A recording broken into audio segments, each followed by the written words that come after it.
So welcome to the BU podcast. This podcast is designed to open up professionals around their background, challenges, and to have more vulnerable conversations. This week is a special guest, mate. I can't believe it's over 2 and a bit years. Yeah. Conversations. You've seen me go through a lot. Yeah. And I am very, very honoured. And what I will say is thank you. Thank you. I do mean that a lot from the bottom of my heart. Helped me through some difficult times to be there. And yeah, it's never nice not knowing where to go or someone to understand. And we know that as neurodivergent individuals is that it's the first 5 minutes where I had that conversation with you. It was like like, Jesus, this guy gets it. But with no further ado, give me a small intro to yourself. Okay. A small one, you say? Yeah, well, this is what I mean. Hold tight. Caveat that. Yeah. It's a pleasure to join you, man. It really is. It's unbelievable, isn't it, this stuff? Yeah, I know. From where I've come from, to where I am today, it's like two different individuals, man. What a joy joining you. Yeah, mate, mad, isn't it? After all this time, dancing along your journey with you, man. It's one of them things, isn't it? Yeah, it's a joy, to walk that path with someone at the beginning, the middle, and I mean, it ain't even been the end of the journey. No, of course. More is always revealed. Yes, and when more is revealed, more is required. And I think I'm just a one person out of many that you've helped, not just from LinkedIn, and we're going to go into that in a bit, but the stuff that you do in the prisons, the stuff you do outside of LinkedIn, probably doesn't even credit some of the stuff that you've done in general. But if anyone doesn't know who you are, if you'd be able to give you a brief introduction to your name. It sounds a bit like Cilla Black. What's your name? Where'd you come from, Graham? You've got to be specific, haven't you? Yeah. In this field, you've got to be specific. We'll go down a different road. Yeah, we will in a minute. We'll talk about Cilla Black in a minute. Here's with from our Graham. There's 3 words. Contestant number 1. He's lovely, gorgeous, nice and tanned. Surprise. Hello, love. I was going to start talking Scottish there. But, You felt it. But yeah. So what's your professional job title? Yeah, I mean, look, I'm a director. I can't. I'm a director. We've seen your 8 cars. I'm a director of my own business. Yeah. And coming from just to bring it down a bit because I like to do that, as you know. I'm a specialist addictions counsellor and an ADHD life coach. Love that. I've been working for myself for almost 6 years now. Okay. But I've been in the field of addiction for over 20 years in lots of different areas. So you're an ADHD addictions life counsellor. Would that be right? You just said that. No, I'm a specialist addictions specialist counsellor ADHD and an ADHD life coach. Okay, so addiction specialist. And what I was going to say, tell us a little bit about that then, because let's talk about your journey growing up. And we all know that ADHD is a big sort of topic in general with a lot of things, with also ADHD coaches. How long have you been an ADHD coach? I'd say since 2014, 2015. Okay. Yeah. So we're going to come to that, but let's talk about you growing up. What was that like? Wow. Wow. Nothing like a big question to start it off. I mean, a lot of people that are listening to this will have heard my journey in similar ways. But, I find that when I join someone on a podcast, it's like where I'm at in that moment will determine which journey we go down. It's all a similar journey, but it's different points that I touch on. And I think it was quite canny, really, that on the way here, as I mentioned before the podcast, the sat-nav brought me through my old areas that I haven't been to for a little while. And, it was quite moving, because as we know, well, people listening might not know, when we have an ADHD assessment, they explore childhood. Yeah. And that's deep. It is.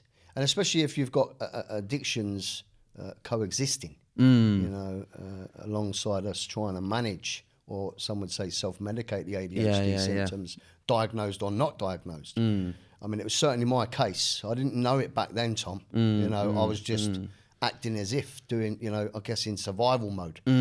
But prior to addiction, it was a pretty tough world, man. The world weren't set up for me and I weren't set up for it. I didn't realise that at the time. I just knew that I did things different. Did you feel then at school then? Because like we want to touch on you growing up, and obviously you talked about then going down your old stomping ground, and I can imagine that there is a lot of hyper-association. And when we talk about hyper-association, we're talking about old memories or experiences that we have sometimes, or even if like we're talking about lyrics from a song and someone says 9 to 5, straight away Dolly Parton 9 to 5. That's what we call the hyper-association. So. What was growing up like then for you then, the school reports, and do you have any brothers? I don't know too much about your family or siblings. Do you have any brothers or sisters? I have an older sister. Do you have an older sister? I have an older sister from the same mother and father. Okay. Joanne, give her a shout. Whoop, whoop. Yeah. Call her Chewy, actually. She's going to love that. That's my auntie's name. Joanne. Is it? Yeah. Oh, wow. And, grew up with her. My mum, dad split up when I was very young. How old were you? I was around 3 or 4. 3 or 4, yeah, okay. Around 3 or 4. I can say it now because I know a lot more about this now, but my dad's side, they're all Scottish. Oh, really? Okay. Six brothers, 2 sisters. Half brothers. So your dad's side? That was them, they were on my dad's side. Yeah. So my dad and his brothers and his sisters. His brothers and sisters, right, okay. Right, yeah. Big Scottish family, very drinking, cultural, orientated. And, mum and dad split up. I had no father, really. Okay. He sort of disappeared. He embarked on a journey of alcohol use. Right, okay. And, he didn't really turn up for me and my sister. He tried the best with what he could do, but unfortunately it didn't quite meet, what we were looking for as children and what we needed, that love, nature and nurture stuff. From a father figure. Yeah, it was a big thing. I didn't realise how big it was.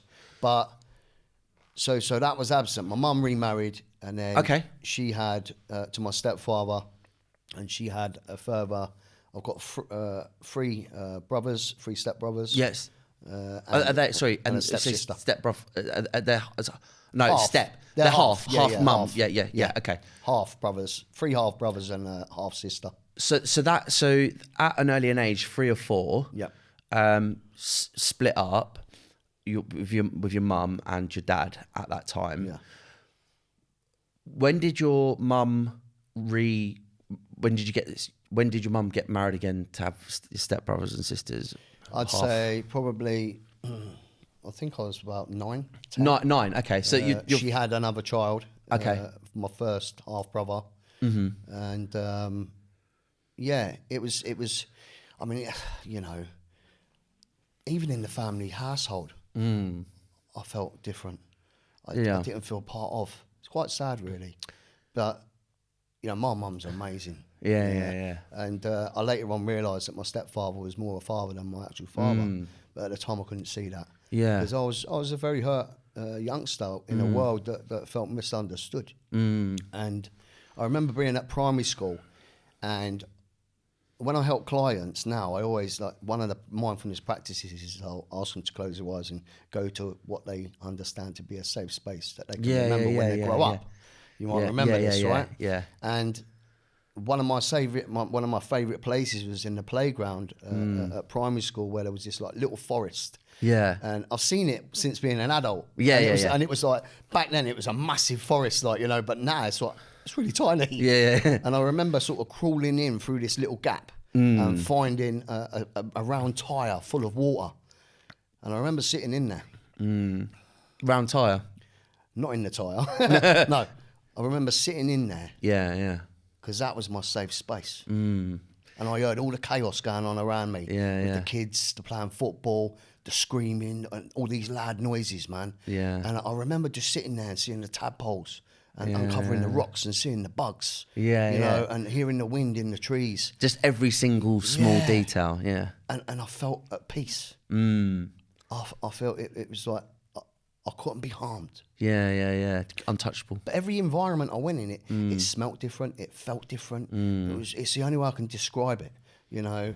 And I always struggled making friends. You know, I struggled to learn. You know, it wasn't the fact I didn't want to learn. Yeah. You know, like when I went into secondary school, I ended up in a school, Bow Boys in East London, and straight off the bat, I resented going there because I thought secondary school was about seeing girls. Yeah. But you know, so I was in an all boys school. Yeah. But it was a tough school. You know, I was the youngest in the year. I was the smallest in the year. By that time, I realised that I struggled to learn. Now, what I know now, when I look at it through an ADHD lens, I understand why. You know, but back then, I mean, I started using substances from the age of 11. But prior to that, the ADHD symptoms were very prevalent. Well, we're going to come to that now. So actually, I was going to say, before we touch on the ADHD symptoms and look at your school report and kind of go through that, the standard ADHD report that we see, that even if James applied himself, easily distracted, always talking, that kind of the same pattern that we really see. What I want to touch on is your family dynamic. You mentioned then just earlier that your mum, you had your stepdad, who was a real stepdad father figure for you, and obviously step brothers and sisters. Did you sit on the sibling tree, if that makes sense? Was you? I was the oldest brother. So he's the oldest brother. Yeah. Okay. Do you think then? Well, I am the oldest. You are the oldest brother. Yeah. Didn't think about it. Yeah. That's good then. I was. I'm still here. Do you think that could have was that worrying for you then? Like having that family dynamic, like a 9, like your mum, someone else coming in the house as a male. Yeah. Like obviously you probably may or may not remember your experiences as a child at a younger age. And we will touch on the alcohol in a minute, but was that difficult for you to someone another male figure come into the house and stepbrothers and stepsisters because the attention was all on you?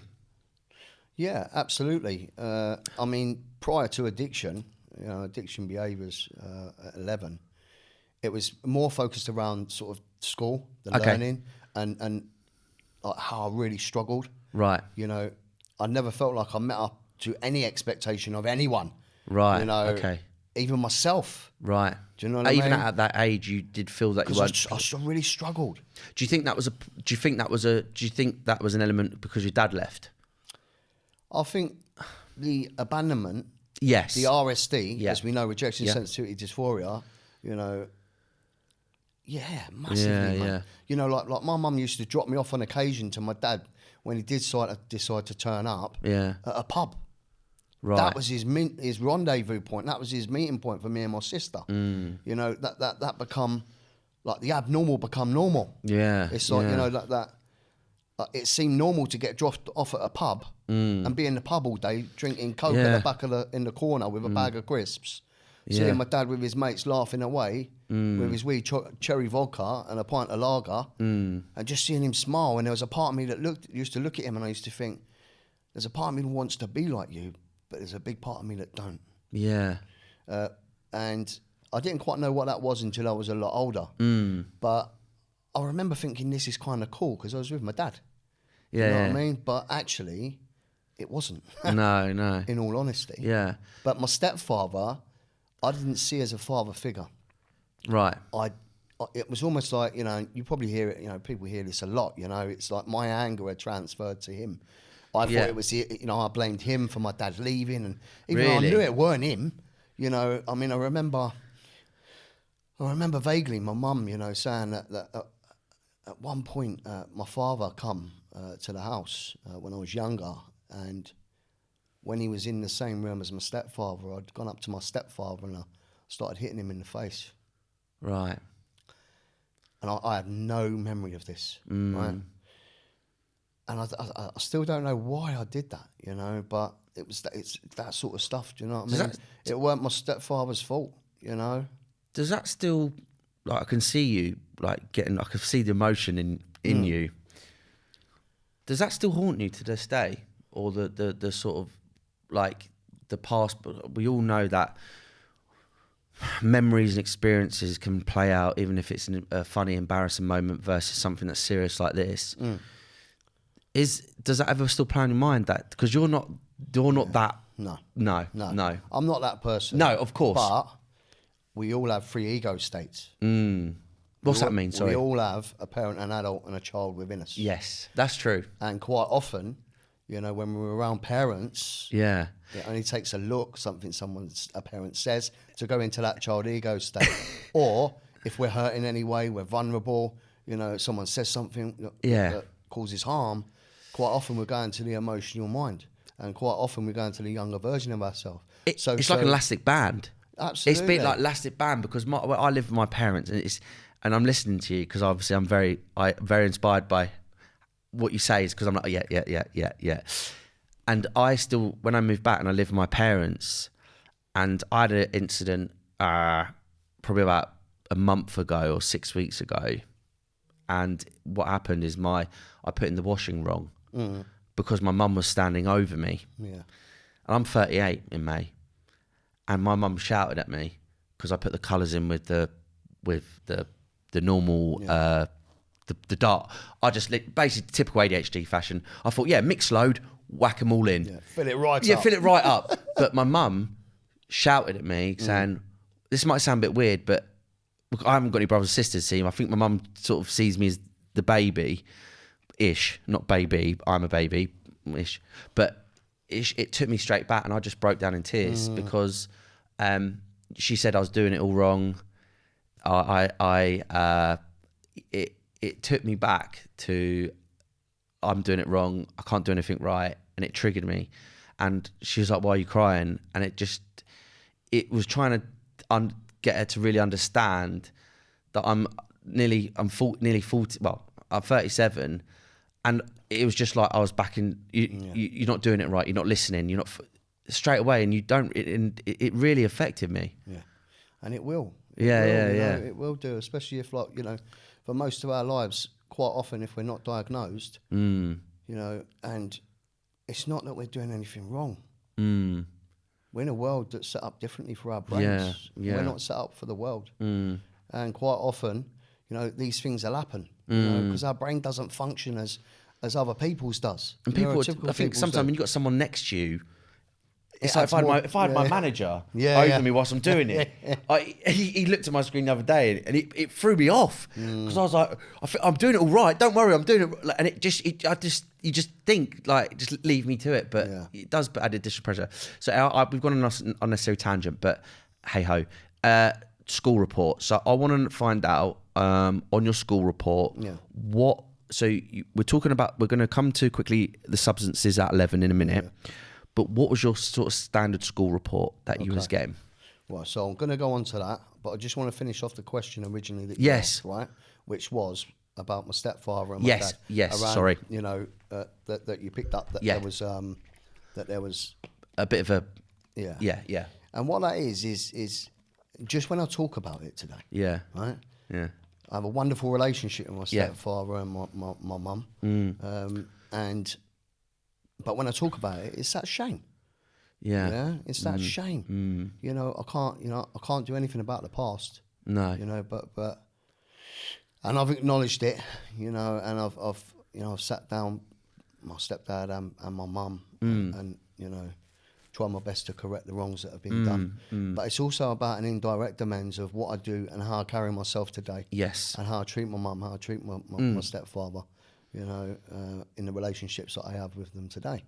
So, yeah, it's just when I'm talking about it, that's when it brings up the shame. Yeah. But it's okay. I mean, look, if I didn't feel shame, then it would suggest I don't really give. Well, yeah, you don't have the level of empathy, and I always find that with us ADHDers, we really, really do feel things at the highest level of others' pains. I feel that you probably know.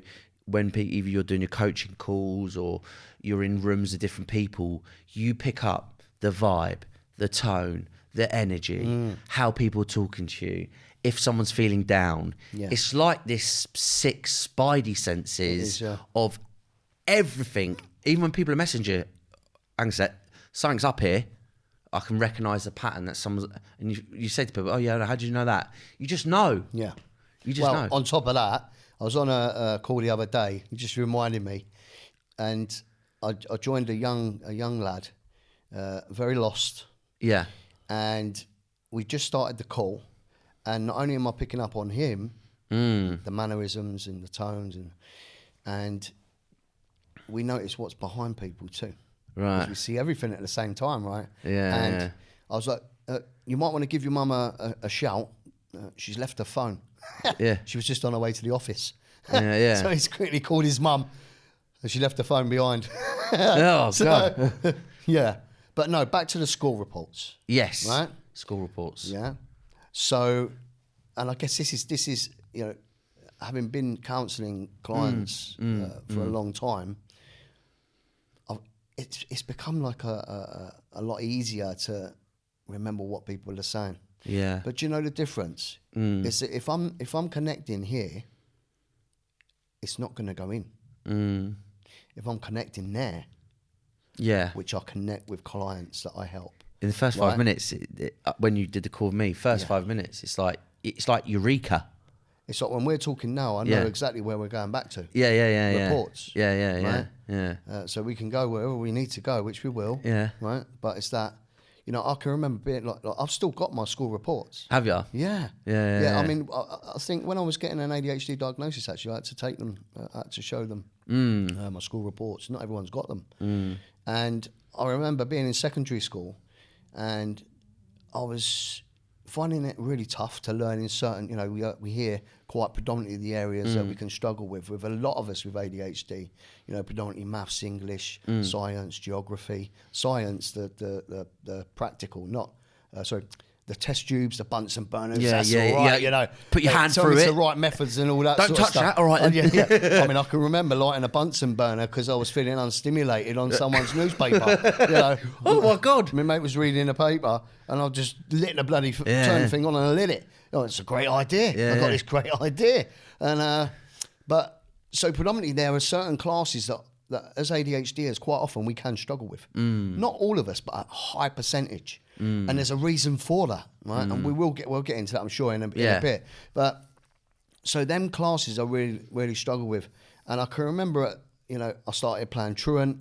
I was very... Truant, that means skipping class. Yeah. I mean, they call it bunking off as well back in the day, didn't they? Bunking off. Yeah. Let's have a fag around the back of the back of the bike sheds or whatever, And I guess that's where the substance use started. When I started bunking off, I was a huge people pleaser because of fear.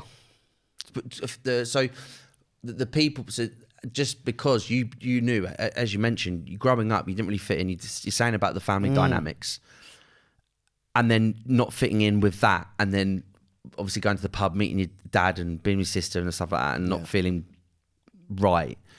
So then, and then obviously in school, probably the only time where you do get to really socialise, obviously all boys as well. Yeah. That it is lads want to fit in. So you probably are doing a lot just to fit in. Maybe even having a fag that you or cigarette, whatever, that you don't want, but you might do it just to be liked and say, look, James, you're cool. Like, let's come hang around with us. Yeah. Well, the thing is, with ADHD, one of our qualities is that we can light up the room. We have a wonderful sense of humour. We're creative, and guess what? With that, people begin to like us. Yeah. We become appealing for people. Yeah. And I remember people wanting me to be with them because I made them laugh.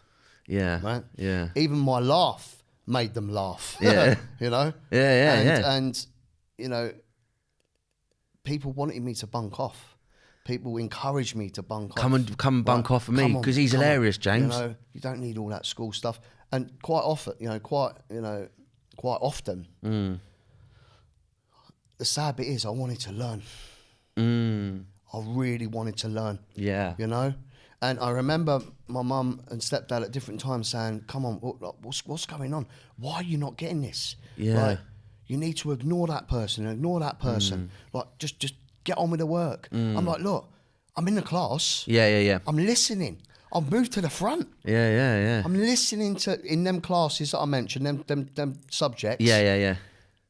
It's not going in. Yeah. I don't know why. And as a result of it not going in, now I know. Yeah. Because it weren't stimulating my brain. What were some subjects then? I want to ask about what was on the report, the school report, and then we'll move on. But what are some subjects that you did enjoy or did do well in, where you was fully engaged? Once I got into this ADHD arena, okay, I suddenly realised there was similarities between us. Right. Isn't that canny? Right. And although on this flip side, there's these lessons and these topics that we can struggle with because it's not stimulating our brain, we can flip that around to the strengths that as ADHDers we have.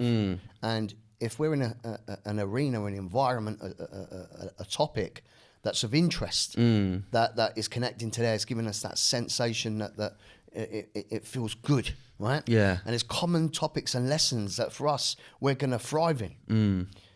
Drama. I love drama. Music. Some sport. Yeah. Although I remember in the winter being forced to go over Hackney Marshes in shorts. A what? Hackney Marshes. What's that? It's like big football, rugby. Okay. And I was never one for the cold. I'm a sensitive soul, right? Back then I was, as you can see, I'm in a t-shirt. I don't feel the cold these days. Yeah. But back then, and then you've got like CDT, design and technology, anything that involves craft, woodwork, creative element. Things, Yeah. I was like fixated in that stuff. Yeah. I did karate, boxing, football, judo, cricket. Played for Tower Hamlets at one point, but the thing is, at some point I got really good at these things. Yeah. And I remember being told by the different people that was taking the classes, James, you stick with this. I mean, judo, I was tiny. I was throwing people all over the place, right? Because I could get in the gaps, like, Come do this, mate. Come do this to me, right? Mate. Go on, let's sweep. And I was quite strong as well. Yeah.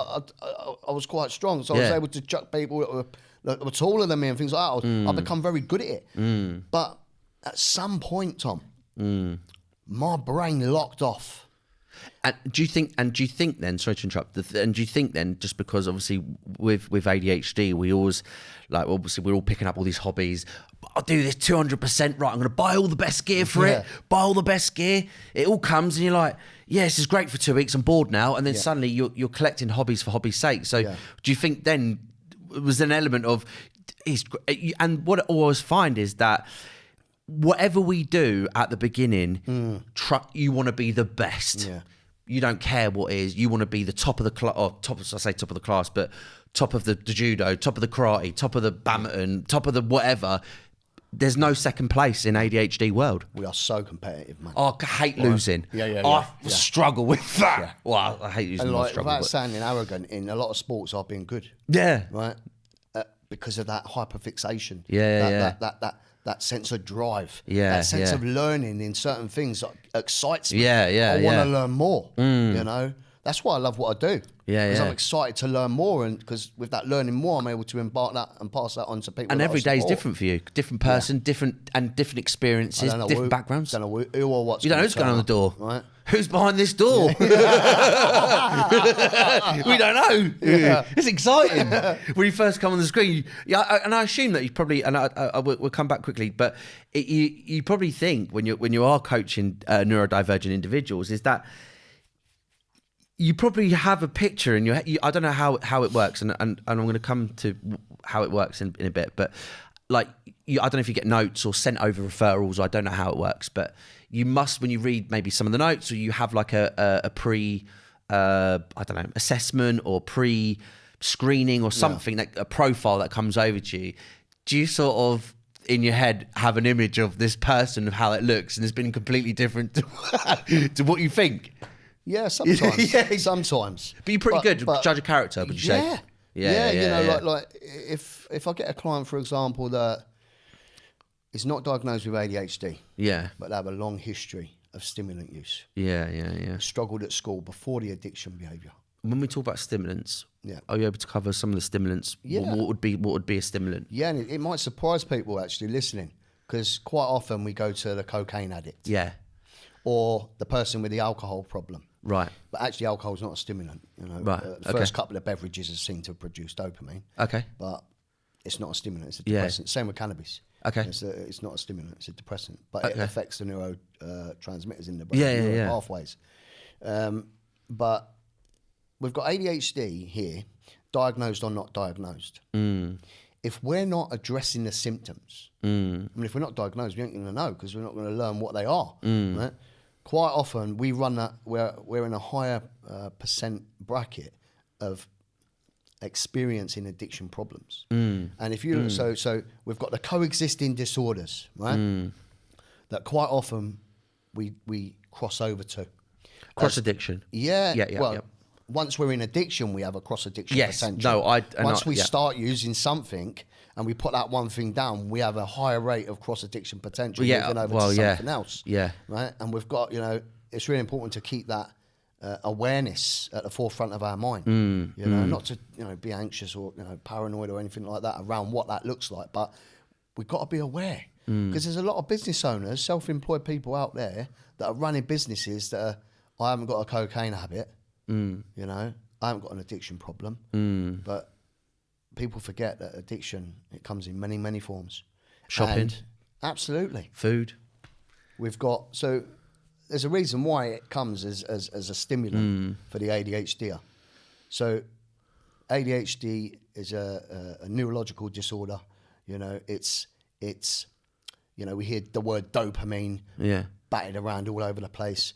It's just dopamine seeking. My explanation of that is that we lack the chemical called dopamine. It helps us to function with daily tasks. Okay, we don't have the correct amount of dopamine in our mind, in our brains. That chemical, and that chemical is created when we use something of a stimuli nature, a stimulant nature. But stimulants work differently for an ADHD brain. When we use a stimulant, it releases dopamine, then taps into the reward system. It slows us down. It doesn't hyper us up. So it's the instant well, I was going to say the cocaine, when I back before years ago, when obviously I was diagnosed with ADHD, used to make me quiet. Yeah, that's what I'm talking cocaine about. Used it to slows us down. It used to make me, like, everyone's like chatting away, buzzing or whatever. There's me sitting in the corner, everyone going, "You're right." And I'm, chillaxed. Yeah. I'm just chilling. Yeah. Quiet. So there are a few different coexisting disorders. Yeah. But if we look at addiction, quite often predominantly it's cocaine use, speed. Yeah. They're predominantly the stimulants that people tend to go to when they're trying to manage or put the plaster over their undiagnosed symptoms of ADHD, or they're not managing the symptoms of ADHD. But there is also being stuck in performance mode, autopilot, which is where the business owner is. Okay. Right? Not all, obviously, Yeah. but the people I've worked with, they come to me with no cocaine history. Yeah. But there's no balance. Right. They're working 14 to 16 hours a day.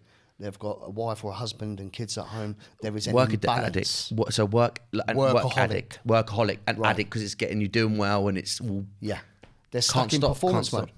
They're just like in autopilot, And I've done it. I think we've all done it. We all do it. Yeah. But like, there's many people out there that are trapped in this stuff. Yeah. They're like, I can't stop working, because it's like you're chasing, like there's different levels of there's different levels of tolerance. Yeah. Different levels of tolerance. Yeah. So once we start using a certain stimulant, Yeah. People say to me, "Oh, what was your drug of choice, James?" I always say my drug of choice was more. Yeah, Whatever it is, I want more of it. If it's got to do with a stimuli, I will use it and use it and use it and use it. So you've got performance mode, work, which is work, autopilot. Then you've got sex, gambling, porn, masturbation, food, exercise. That can become problematic for us if we're not aware. I've been down that road. I've been down that road. Obviously cocaine. Now cannabis, alcohol, and most recently there's been a lot of ketamine users actually over the last 3 to 5 years that I've been working with that have got ADHD and that are flat out on ketamine. And now, interestingly, the alcohol and the cannabis my experience is that using them two, even though it's not a stimulant, the finding it, the environment where we're doing it, the rituals, the knowing when it's coming, the getting excited before, that becomes the stimulant. It's mad that you're saying that, because when your mates say, "Oh, we're going to get on it," or you know that you're going to go out, for example, and I still feel like that. Yeah. When Chloe said to me, "We're going out with my friends," or they've been invited out a day before, there's like it's like an inner anxiety or this, like a gut feeling that you're going out to be social in a different environment with maybe a couple of people you don't know, and it is you feel it. It's even. And I don't know what it is. When there's a plan ahead, you feel like there's something going on, or you maybe you might have where you might actually have a drink where you're not going over the top, where you can just set a boundary. For example, for me, because I don't really drink anyway, but when you know you're gonna have a drink, suddenly it's weird. It's like you said, the stimuli. Yeah. So I haven't drank for over 25 years, right? And I know we're going to get to that, but I don't associate going out with friends with getting drunk or having a drink. Yeah, yeah. Because I've changed the thought process.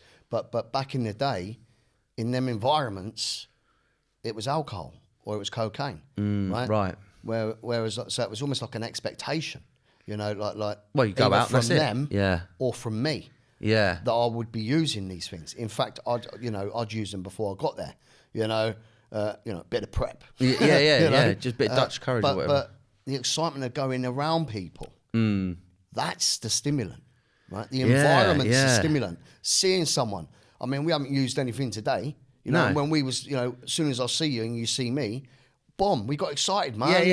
We're connecting. The connecting is where the stimulant is too. Right. Yeah, you don't have to like someone new, innit? Don't have to associate the alcohol use for that. That's a real feeling, man. It is a lot of love, and I want to make sure that we're covering some of the stuff.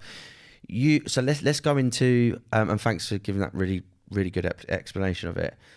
Going back to yourself, you talked about substance use. You talked about at a younger age. I don't know too much about your younger age substance use, and I asked you what kind of substances did you use. Tell me a little bit about maybe 16 to 18 and what that looked like for you. Have you ever been to prison? No.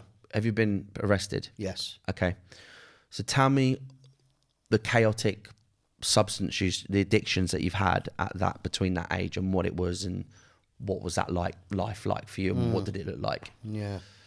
Well, addiction's progressive. Okay. And you'll know if you've got a problem because it's progressed. Yeah.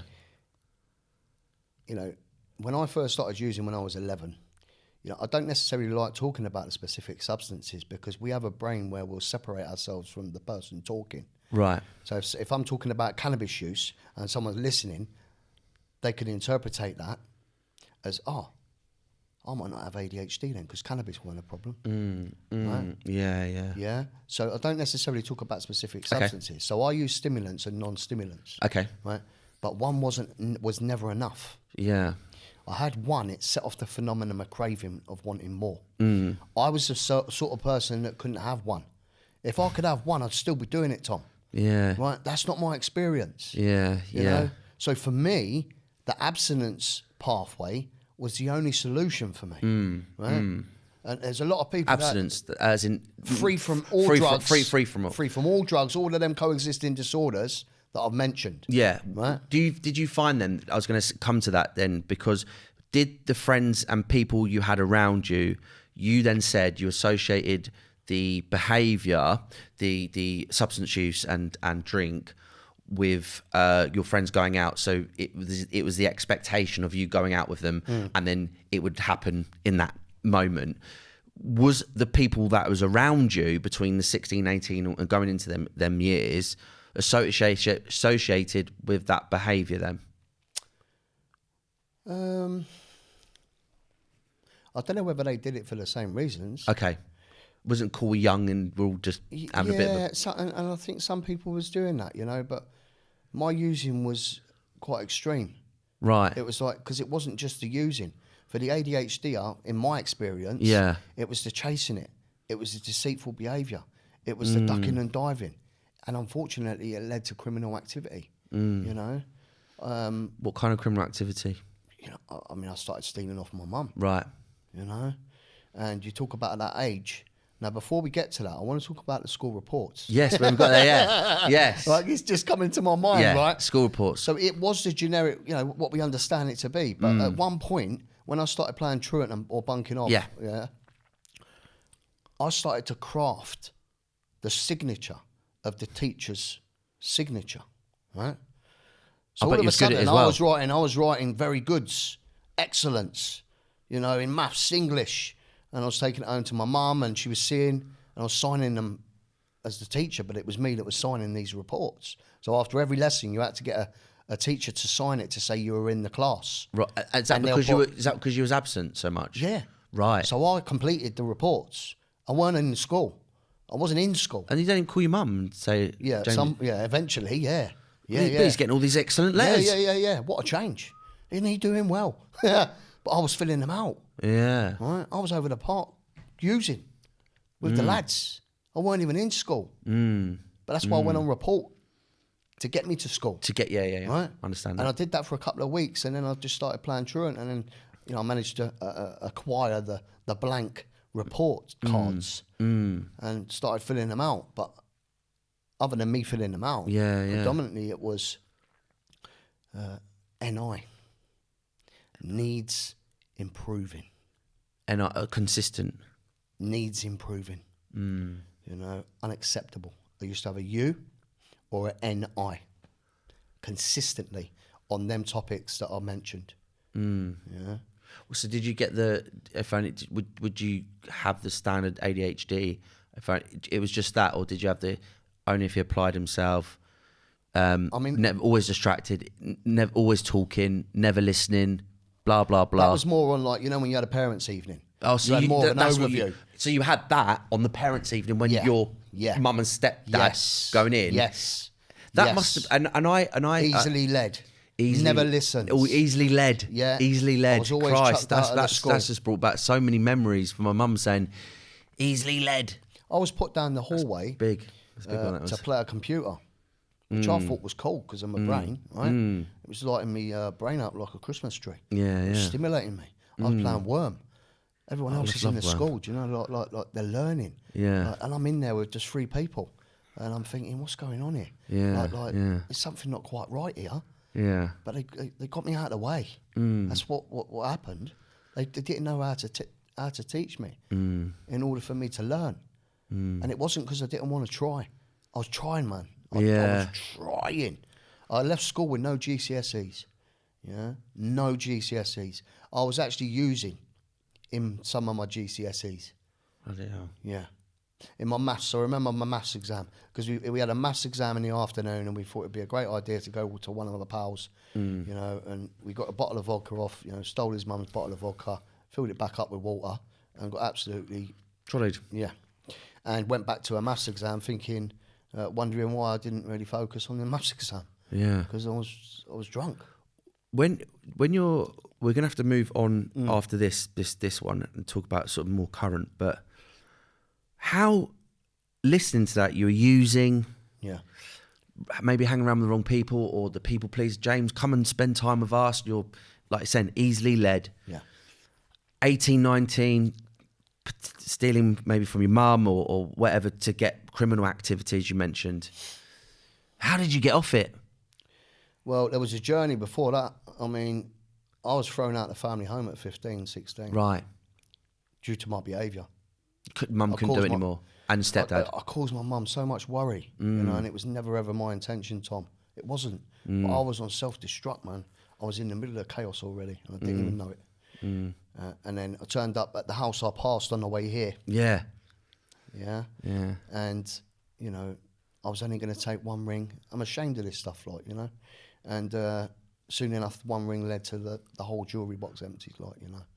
And I'm not going to say any more because if my mum's listening and watching this, I don't want her to revisit them No, feelings. no, right? no. I appreciate that. But you know, of course, someone I loved, you know, undue pain, and as a result of that behaviour, you know, disappearing from days here and there, lies, you know, all the behaviour that went along with it, right?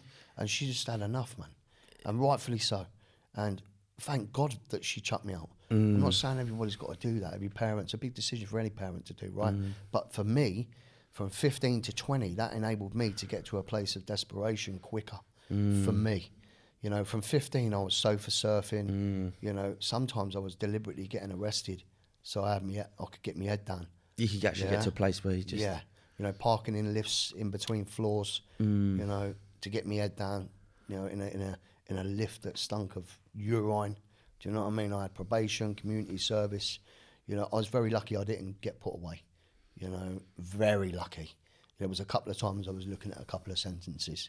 But I think because of my age, I ended up Juvenile getting cautions and things like that, you know. But I ended up in a rehab at 20. Christ, 8.5 stone with a black bag. I mean, I was only down the road here in a hostel in Brick Lane in 98, 99. You know, just lost, man. Lost and alone.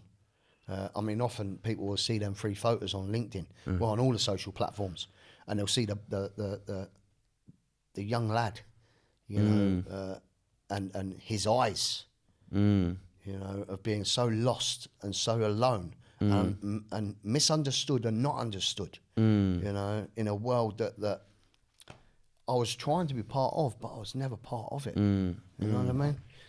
And you're 25 years clean now, which is amazing. You do a lot of sponsorship. I am gonna have to fast forward your life quite a lot because we could be here we've only got 10 minutes left, and we haven't really covered any of it. But I want to talk about just briefly touch on, like, you were married, and we spoke on the phone. We're going to just briefly touch on that. You've gone through some quite really sort of probably some of the toughest challenges in your life. Yeah.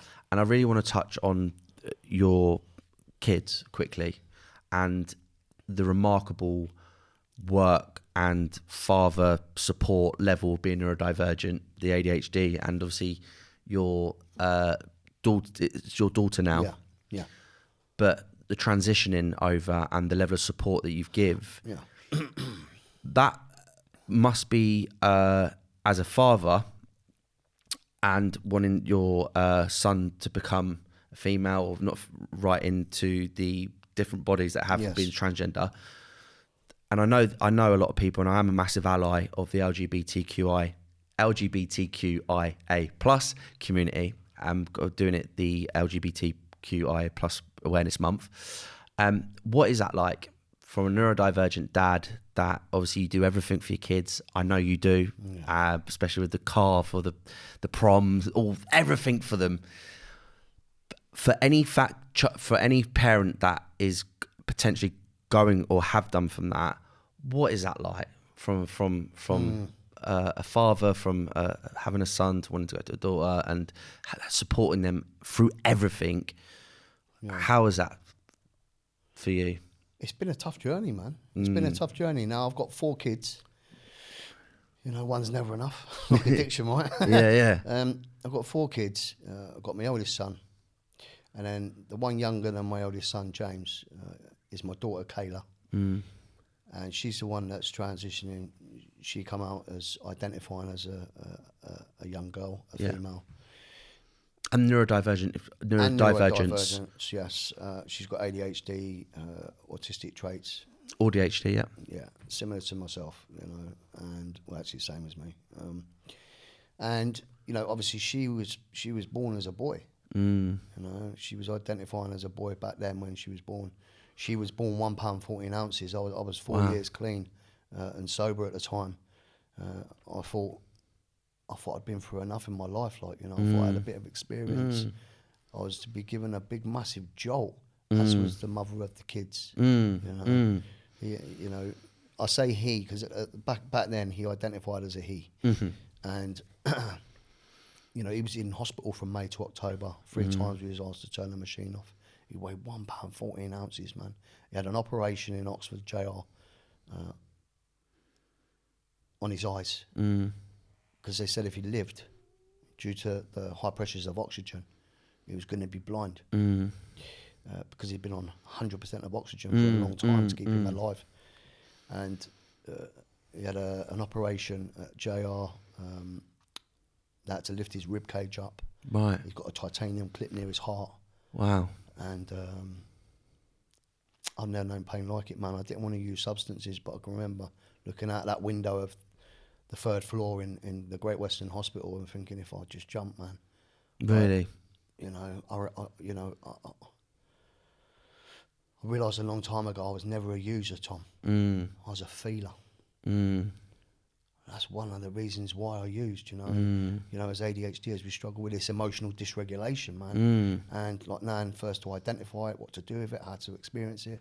Whereas, like, I used to put the plaster on that stuff. Now I've got no plaster, man. I've got to learn how to feel that, and learn to manage that in a different way. Is it taking a bit of time to adjust to that? And I know how much you support your kids, as I said previously, but that must be quite a bit of a shock, and probably an element of, do you blame yourself for maybe the transition, for anything that I think so I'm talking from my own head here, as ADHD is like the overthinking, like, is it something that you've done as a father that could have, but it's not. But do you know what I mean? You know what I'm trying to get at here? Yeah. Like, you probably do you feel like you ever blame yourself that it's down to you? No. In all honesty, yeah. This is her journey. Yeah. And we didn't. No one see it coming. Of course we didn't. Yeah. She was born as a boy. Yeah. Dressed as a boy. Yeah. Did boy things. Yeah. And then at some point, so my second child is the one who identifies as a girl. Yeah. Then I've got a son and I've got another daughter, right. Sophie. So my other son's Billy and my other daughter's Sophie. But Kayla, how it happened, it was just like, it didn't surprise me, but it surprised me. Yeah. Like, she just dropped a message with a picture of her wearing these tights. And I was like, what's that? She's like, I says, they're tights. They're women's tights. And she said, yeah, I know, Dad, I like them. And I was like confused. I was like, why does she like them? I was like, but they're boys' tights. They're women's tights. Yeah. And she said, I know. And by the way, I'm bi. Right? And then to explore down a transsexual and likes a bit of both. She says it's very common. I think, and I have seen it's very common in neurodivergence. And when I say a bit of both, I don't want to sound derogatory, or do you know what I mean? These are her words. Yeah. I like males and I like females. Yes. And I was like, just like your dad, greedy. Yeah. And but yeah, we have laugh. We have a laugh about it. It's taken a bit of time to get used to it as a father. Yeah. Going out. Obviously sometimes she wears a skirt. Yeah. She dresses as a girl. Yeah. Why not? Of course. Yeah. But and do you think then as well? And we've only got 5 minutes left, and I want to talk about ADHD and addictions quickly, and we'll just move on to after this. Do you ever find that for your daughter Kayla, that going out, you being there with her, supportive, that you do get people that do maybe want to look, stare, or feel, which we've done growing up, is we all want to fit in. But someone really express themselves, and what I love about neurodivergent individuals is that now soon we really embrace ourselves. Colours trainers, purple tops, we really embrace that look outwardly with, I don't know, I've bright hair, all these colours, all these different beautiful, just to really express ourselves. Yeah. And do you think, and that's probably what really coming from someone that supports, looks after, coaches neurodivergent individuals, you must see that on a regular basis, people really expressing themselves. Yeah, absolutely. And more so, my daughter. Yeah. Knowing that it's okay to be you. Yeah. Part of my working through this stuff for me is the anxiety around the judgments of others towards her. Yeah. That's what you're I worried. accept her as she is. Yeah. 110%. Yeah. But it's you see people looking. You see people do judge. And it's sad, But we're in a world when that's going to happen. And to have that honest conversation with my daughter and say, look, this is also, she's got no fear, man. Yeah. Right? But it's got inside you that but knows. the reality is there's nasty people out there. Yeah. Right? And we've got to be careful. You know? We shouldn't have to be careful. And we are vulnerable. And neurodivergent individuals are very vulnerable to quicker, we're more susceptible to easy being led, harmed. whatever. Absolutely. So that's been a journey in itself. And you're now here. But So that's how I got my diagnosis through her. I did a 4-year foundation degree in addiction counselling, and then went on to do a Bachelor of Science Honours degree in addiction counselling. And I was studying comorbidity. I was studying addictions because that's where I'm at. Yeah. Trying to guide people into different directions. And we've only got a couple of minutes, and I just want to sort of touch on briefly and where you're at now and what you do. I just want to quickly talk about my own addictions and try and help what people can do to help maybe some addictions that maybe not have access to yourself. I know, and what I will say just at this now, what happened with how I met James is that I actually met James through access to work, or I knew people was working with you. And you was the only coach that didn't invoice me up front. So I appreciate that as well too, because obviously the right access there. Talking too fast because I know the time's coming out. Access to work, and then obviously they had access to yourself, which was only you. I think the only coach that just invoiced them directly, which is do it. Yeah. What would you say? Because I've had a gambling problem. We talk about cross addiction, gambling problem, drink. I say substances like you do now. Drink problem, drugs, gambling, also porn addiction. It all just molds into one. It's not like it's stress. I know I probably wouldn't talk about that on LinkedIn, but I should talk about it because it's probably not it's an underrepresented addiction that probably people just think, oh yeah, it's a masturbation, and off you go and off the next one. But then when you're consistently using it 4 or 5 times 6 a day, the devalue of my own self and obviously viewing other women and how I see it triggers short Huge skirts, impact. that sort of stuff that would trigger me to use. But what I want to get on touch on is the why do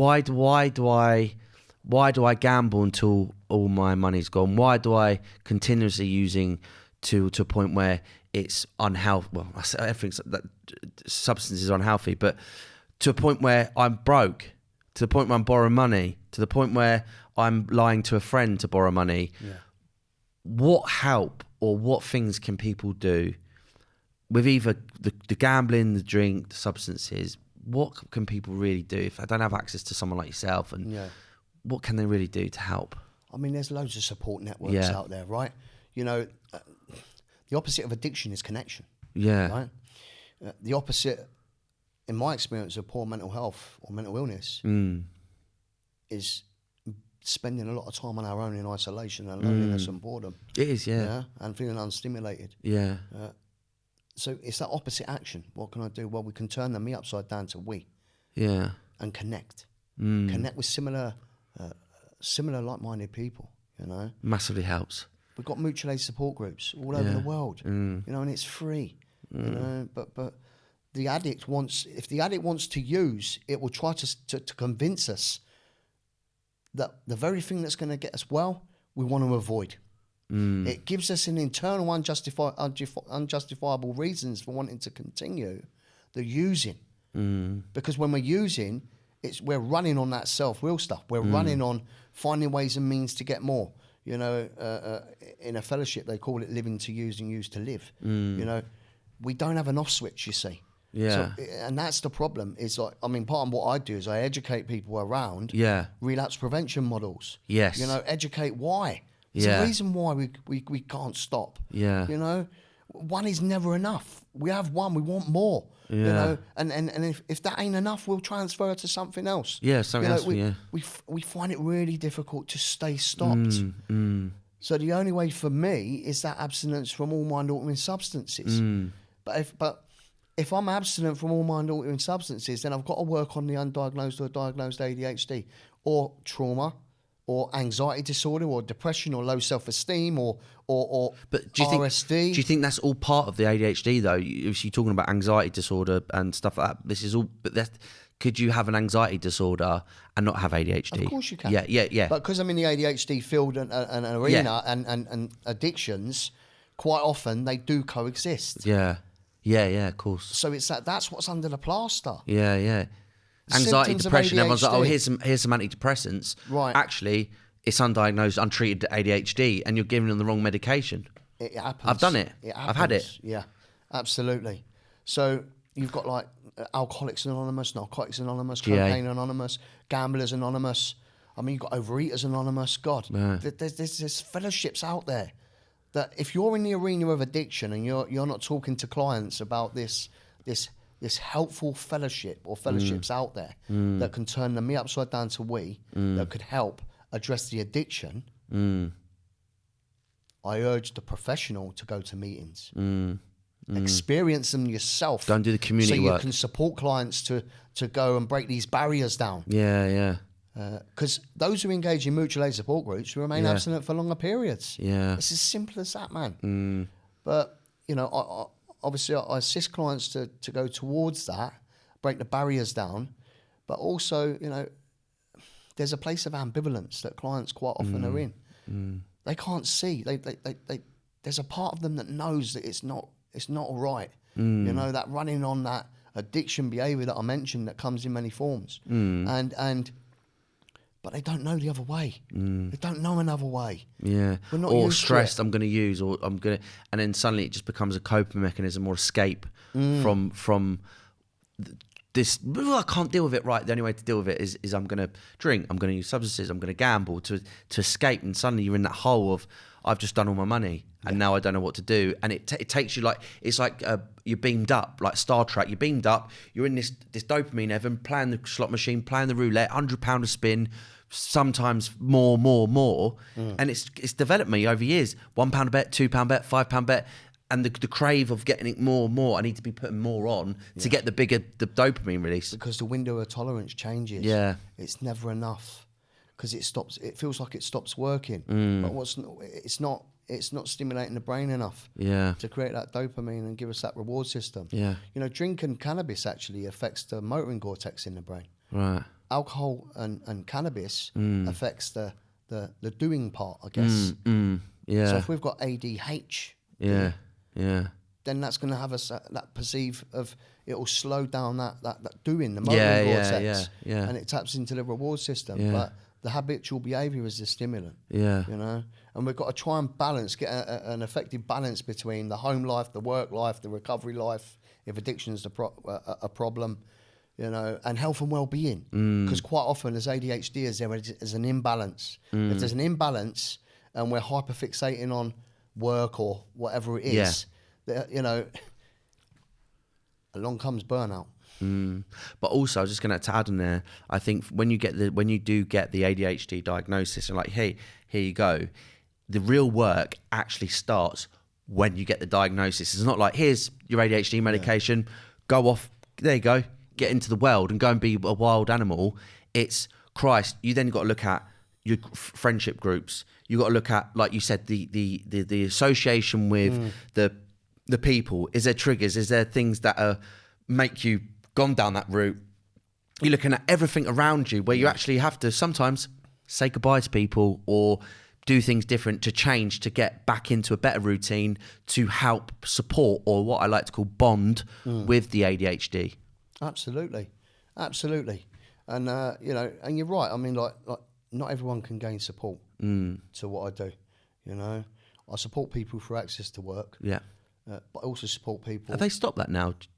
It's there's a review going on, isn't there? Okay, I didn't around know. it. Yeah, they've paused it at the moment. Oh right. Yeah, the government have decided to hit the pause button on it. I mean, my hope is that you know, more support would be given. That's my hope. Well, it's brilliant. It's been fantastic. We wouldn't be having this conversation today or the help. Yeah, everyone's still able to like go to places to go through the right to choose referral pathway. Yeah, but they're on hold. They're on hold. These companies are still opening the pathway, but they're on hold. Okay, which is a shame, really. until we can get things. Because the wait list's long enough. Oh yeah. Yeah. Yeah. So, most of my work's done face to face or on Zoom. I work with clients all over the world. Yeah. I've got a client in Ghana, Cyprus, Malta, and then everywhere else. It's a privilege to do what I do. A lot of magical work happens in the office down the garden.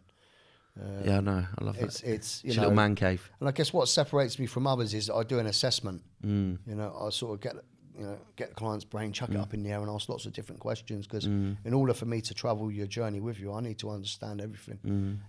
Not just the ADHD, everything. I think there's a lot of things. It's like you're coaching humans, not the ADHD. You're coaching as someone. You're not just coaching ADHD. You're coaching a human being. Exactly. And ADHD looks, as you know, every experience, every person they're not in the same box. If someone's ADHD, if you've met one ADHD, you haven't met the other one because we're all very different, but with similar backgrounds and chaotic lives. But thanks ever so much. Pleasure. It's gone so quick, isn't it? Oh, we need another one. We didn't even do. We didn't really cover a lot of what I wanted to cover. But what I will say as a personal note is thank you from the bottom of my heart. Bottom of my heart. Because what I've realised is that there's a certain amount of experiences that you'll go through as an ADHDer, but it's how you can level up yourself even more. I might talk about it, videos about it, whatever, but the addictions and the being complacent will always be there. The emotions, the impulse. I could be complacent with one thing and I could use again if I really wanted to. If I'm in the wrong place at the wrong time with the wrong feeling, the wrong emotion, and it's quickly cutting that off before I do.